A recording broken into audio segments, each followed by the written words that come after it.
Hi, everyone. Thanks for joining and welcome back to Wall Street Silver. Joining us today is our good friend, Adrian Day. He is the founder of Adrian Day Asset Management. Welcome back, Adrian. Well, thank you for having me. Good to be back. Yeah, it's an absolute pleasure having you back. Adrian, there's been some crazy stuff happen in the past couple of days, even in the week for the market. You've seen Credit Suisse having their default swaps hit all new all-time highs. And you're seeing everything with Silicon Valley Bank. Let's start with Credit Suisse, though. The insurance to protect against default on their bonds is absolutely out of control, Adrian. What does that tell you? Well, Credit Suisse, of course, has been under the magnifying glass for a little while now, for various reasons.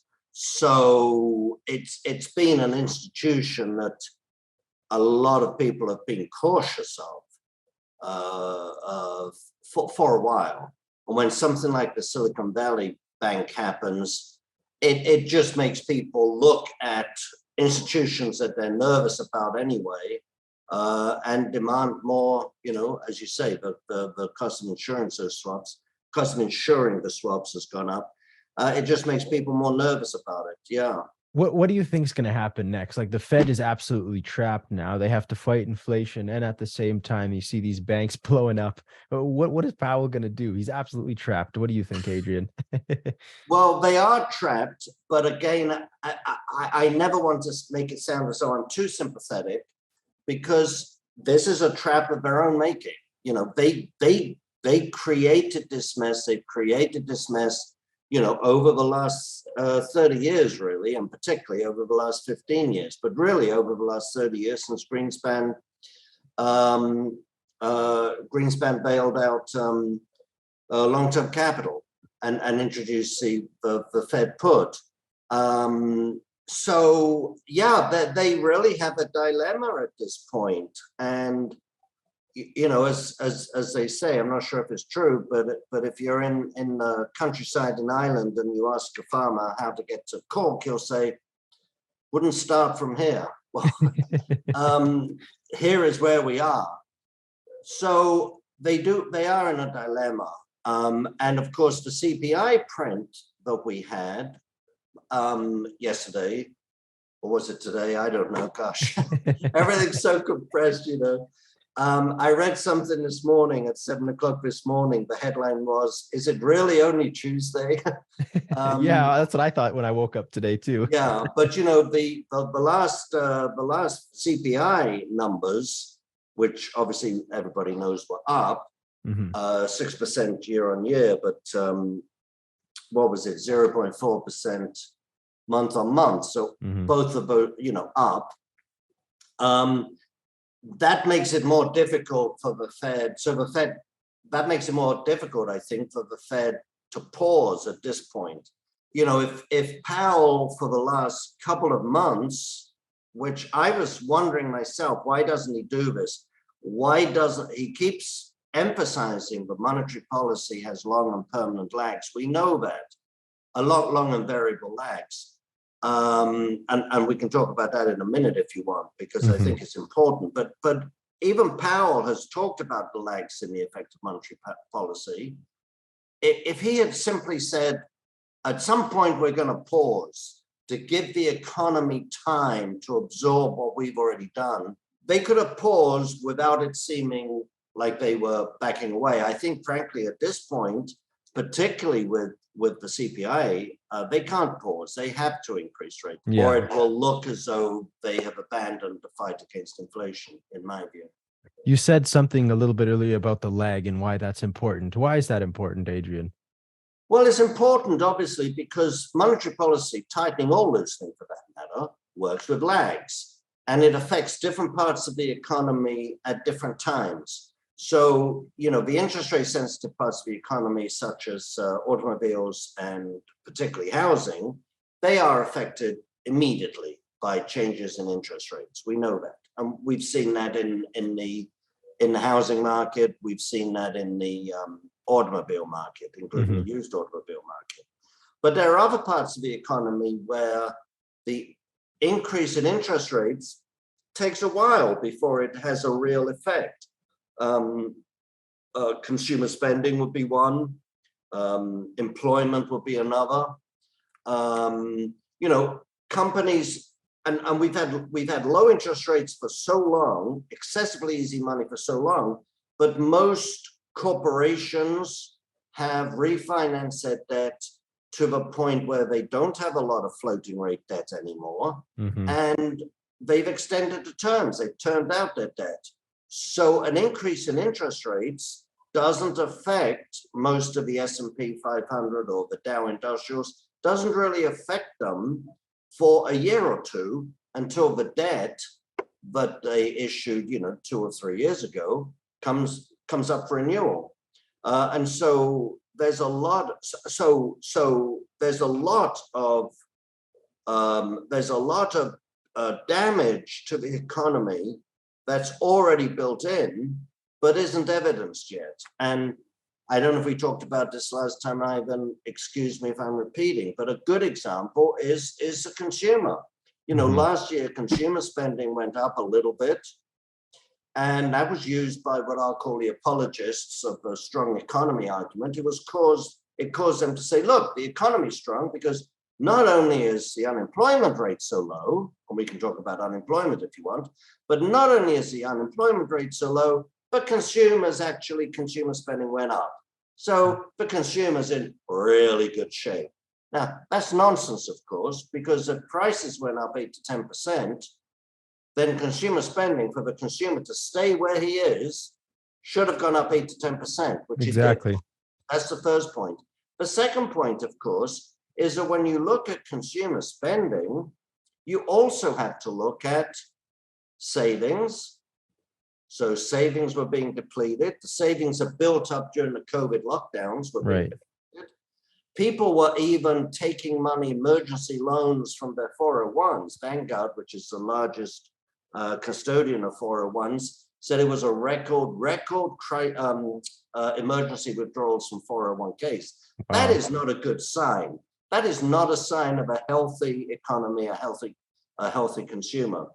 And then, of course, credit card debt has gone up. Credit card debt and credit card defaults are now coming in. So there's a natural progression. If you don't have the earnings to sustain your spending, the first thing that happens is you draw down on savings, and everything apparently looks good on the surface. Then after you've drawn down from savings, you start not paying off your credit card every month, and those credit card balances start building up. And only subsequent to that do you start to get credit card defaults and credit card companies writing off some of those balances. And that's the stage where we're at now. So give it a few more months, absent anything else happening, and you're going to start seeing some real damage, I think, in consumer spending. People are saying, Adrian, that what we are witnessing in real time is Lehman 2.0. What's your thoughts there? It's interesting because, one can look at this, as it were, rationally and say the Silicon Valley Bank, as well as that thing in New York, what's it called, Signature or something? Yeah, Signature Bank. You can say, look, these are unusual banks. The one servicing loans to tech companies, the other one very heavy into crypto deposits. Right. And so I think one can argue that the direct spillover from those banks, in practical terms, should be very minimal.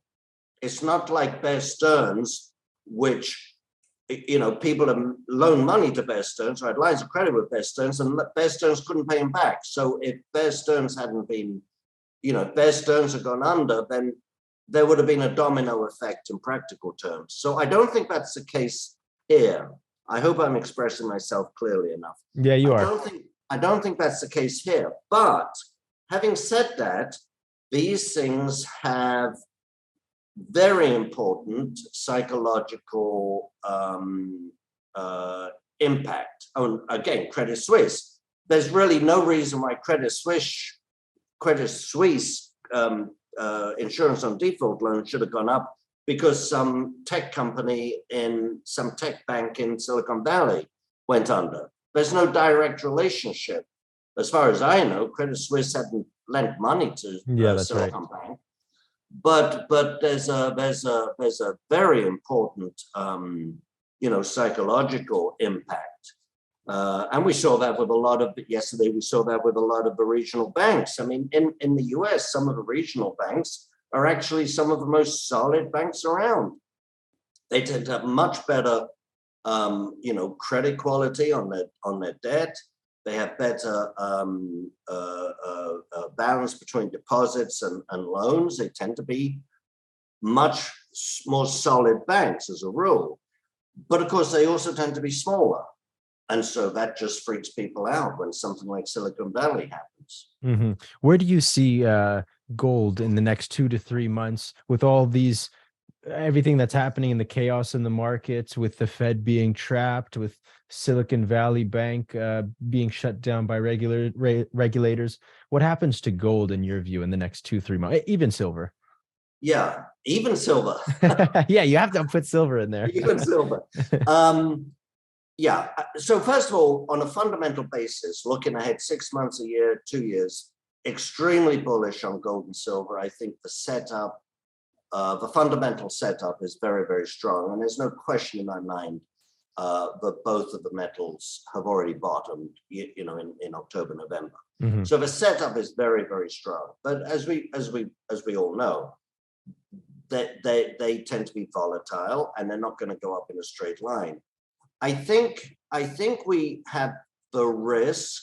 Well, we don't know what Powell's going to say tomorrow. Right. If Powell comes out much more hawkish than the market is expecting, they raise rates, the market's expecting 1/4 point.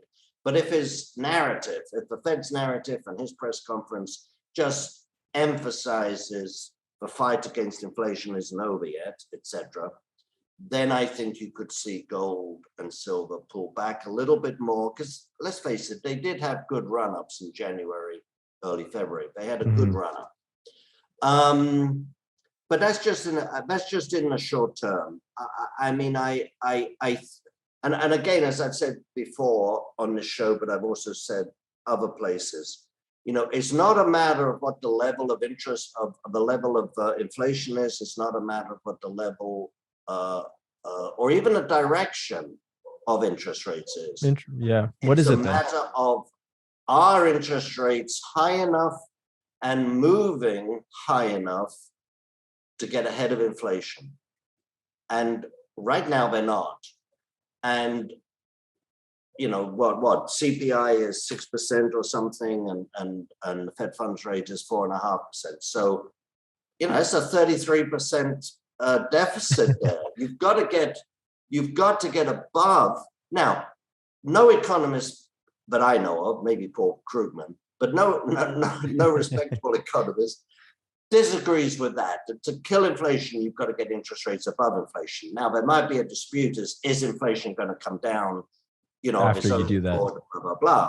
But no one disagrees with the notion that you've got to get ahead of inflation, and this Fed is a long way from that at the moment. So unless we see a dramatic downturn in inflation caused by other factors, I think we're not going to kill inflation by interest rates at the moment. And so again, what I've said is, when the market realizes that the Fed is not going to kill inflation, that's when gold and silver really rip. And interest rates can continue to move up in that, and that scenario can still hold true. We saw that in the early 70s. People forget, poor old Arthur Burns, everybody says, I don't want to be remembered as the second Arthur Burns. Poor old Arthur Burns, but we forget. But month after month, quarter after quarter, other than the 74-75 recession caused by the Arab oil shock, Arthur Burns was increasing interest rates. We forget that. And they went to over 10% under his. We forget that. But the point is, he was lagging inflation, and the market did not believe that he would kill inflation. When Volcker came in after the short interregnum of, was it James Miller? Miller, anyway, who in my mind was worse than Arthur Burns, poor guy. But when Volcker came in, he came in when interest rates were already double digits. But he announced and made it clear that he was going to kill inflation, and he took interest rates, as we remember. Treasuries went to 17.5% or something. And the market said, this guy's serious. And so that hurt gold and silver. And I think Powell is somewhere in between Arthur Burns and Volcker. Do you think, sorry to cut you off, Adrian, do you think the difference with Volcker is he had that political backing, and Powell is being told, you can't raise rates that high? Do you think it was like a different kind of political backing, Volcker? No, absolutely. And again, we sort of forget it was dear old Jimmy Carter who actually appointed Volcker. But that was at the end of August 79. So then you had Reagan come in, and Reagan was prepared to support Volcker. Interesting. In basically deliberately causing a recession, or a recession was the inevitable result of his policies. Is Biden going to allow the economy to go into a recession ahead of an election? No, I don't think so. So Powell doesn't have the political backing that Volcker did. That's the first thing. But secondly, again, I wouldn't start. If I wanted to kill inflation, I wouldn't start from here. If I wanted to go to Dublin, I wouldn't start from where I am. Where we are right now, interest rates, again, when they started fighting inflation almost a year ago, the Fed funds rate was a zero lower bound, 0.25%. And of course, the balance sheet had more than doubled in 2 years. So they're starting from a much, much worse position than Volcker was starting from. Again, a position of their own making. I don't excuse them for it, but a much more difficult position. So I suspect what's going to happen. The real question is the Fed going to pause before they have killed inflation? And I think what we're going to see the economy slip into a serious recession, or a prolonged recession. They are going to pause, but inflation will not have been killed at that point. So we're going to have persistent inflation, at best, a sluggish economy. And that environment is very, very bullish for gold. People have a misunderstanding. We used to talk all the time about pivots. Right. The Fed doesn't have to pivot. They can hold interest rates where they are now for the next 3 years. But if they haven't killed inflation, then that's going to be positive for gold and silver. Well said. Well, Adrian, we want to thank you so much for coming down to Wall Street Silver. That was an incredible wealth of knowledge. And hopefully we can have you back on in the next 2-3 months, and hopefully gold is up $2,100. Well, I'd love to come back on, and I'll have something more to say about silver next time. Yeah, no worries. Awesome. Talk to you soon. We really appreciate it. Okay, thank you very much, Ivan. Thank you.